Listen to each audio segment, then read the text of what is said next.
ಎಷ್ಟು ಚಂದ ಇವಳು ಹರಿಯವ ರಾಣಿ ಮಗಳು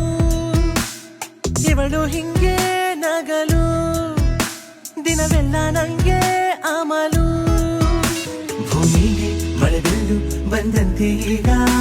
ಜಗವೆಲ್ಲ ರಂಗಾಯ್ತು ಕೇಳೇ ನಿನ್ನ ಹಿಂದೆ ನೆರಳೀಗ ನನ್ನನ್ನೇ ಬಿಟ್ಟು ಅಲೆಯುತ್ತಿದೆ ನೋಡಲೇ ಎಷ್ಟು ಚಂದ ಇವಳು